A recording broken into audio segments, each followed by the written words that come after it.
Hi friends, இன்றைக்கி நம்ம வீட்டில் மட்டன் பிரியாணிங்க. அதுக்கு தேவையான பொருட்கள் என்னென்னு பார்க்கலாங்களா? வெங்காயம், அப்புறம் இஞ்சி பூண்டுங்க, அப்புறம் தக்காளி. வெங்காயம் வந்து ஒரு 2 வெங்காயம் போட்டிருக்கேங்க. தக்காளி ஒரு 5 தக்காளி போட்டிருக்கேங்க. அப்புறம் புதினா இலைங்க, அப்புறம் பச்சை மிளகா ஒரு 6ங்க, அப்புறம் மல்லித்தழை, அப்புறம் மட்டன் வந்து ஒரு 3/4 கிலோ எடுத்துருக்கோங்க. அடுத்து ரைஸுங்க.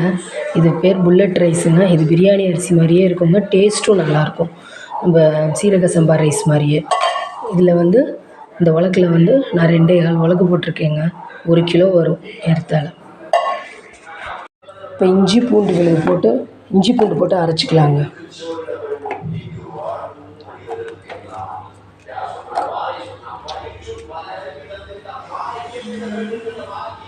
மல்லித்தழை, 2 பச்சை மிளகா, ஏலக்காய் எல்லாத்தையும் போட்டு அரைச்சிக்கலாங்க.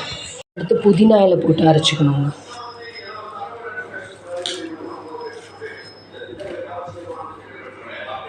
அடுப்பில் குக்கர் வச்சிடணுங்க. வச்சுட்டு ஆயில் ஊற்றணும். ஆயில் காயிட்டுங்க. பட்டை கிராம்பு போடணுங்க. பட்டை கிராம்பு மராட்டி ஊற்றி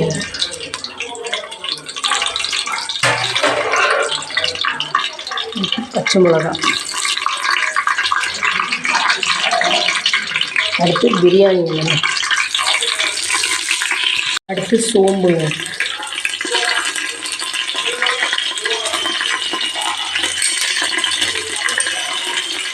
வெங்காயம்,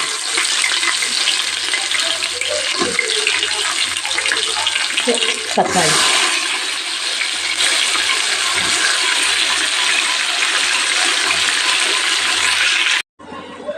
அடுத்து இஞ்சி பூண்டு மல்லித்தலைலாம் சேர்த்து அரைச்ச பேஸ்ட்டுங்க. அடுத்து புதினா தழைங்க அரைச்சது. எல்லாத்தையும் சேர்த்து மிக்ஸ் பண்ணணும்.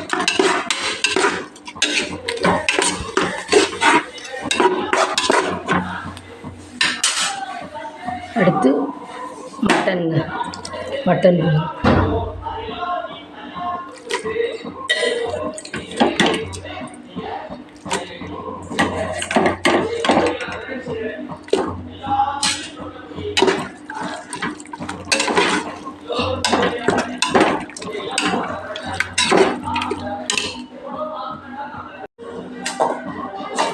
அடுத்து மஞ்சத்தூள்,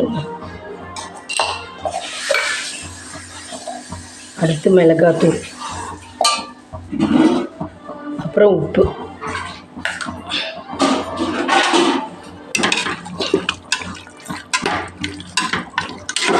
எல்லாத்தையும் போட்டு கிண்டிடணுங்க.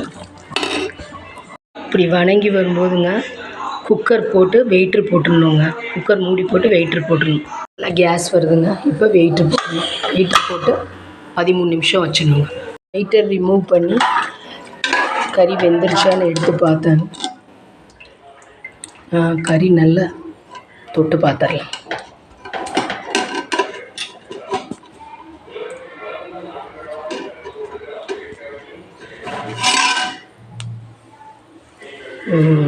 சூப்பராக வெந்திருக்குங்க.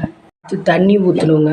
இது அளவு எப்படின்னா, 1 உலக்கு அரிசிக்கு 1.5 ஊற்றணுங்க. இதான் சரியாக இருக்கும். இப்போ வந்து நான் வந்து 3 ஊற்றிருக்கேங்க.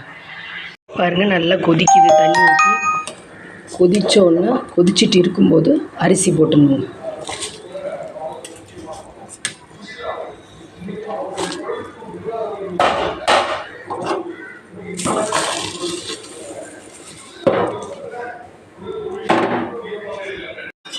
அரிசி போட்டோன்னா நல்லா இப்படி கிண்டி விட்டுட்டுங்க.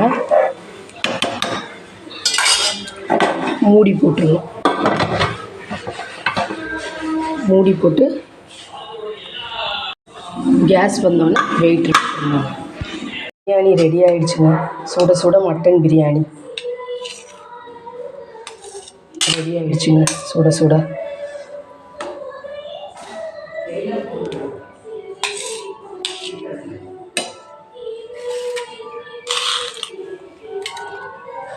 முட்டைங்க, தயிர் பச்சடி, தயிர் வெங்காயம் போட்டு பச்சடிங்க. Okay friends, thank you.